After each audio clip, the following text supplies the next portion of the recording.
masks any alarm pheromones, so if you squish a few, they can't detect it as well.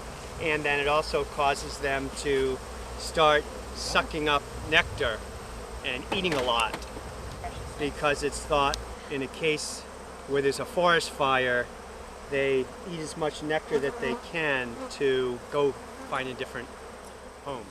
Probably about 75% brood. You know, in the lab they drop insecticides on the bees to see if it directly kills them. But that doesn't mean that they won't sell the insecticide. They'll just have a label, you know, please do not spray when bees are out foraging. Oh, she's up the top now. There she is. Right there. It was that the queen sort of ruled the hive and dictated and determined everything. But now it's thought it's really much more of a bottom-up control, that the workers control everything.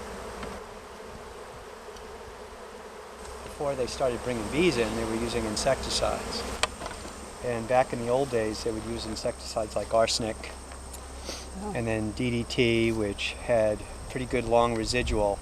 And so and then they started using herbicides, so they were eliminating much of the bee forage, and so they're impacting the native bees. And so yields were starting to get a little depressed, and then they brought in honeybees, and boom. The confectionery sugar forces the mites to come off, and so then you can count them. It's thought that the mites compromise the immune system of the bees. With that, then all sorts of other maladies tend to take down the bees. 20% brood. I mean, you could, if you were very large scale, still just depend on native pollinators. I mean, that's what always used to happen before the 1960s, pretty much. But, you know, your yields are way down. So, and maybe instead of 8,000 pounds of blueberries per acre, you'll get 1,500. Also, if they're an organic grower and they can only sell 5,000 pounds and they've got 10 acres, why should they produce 50,000?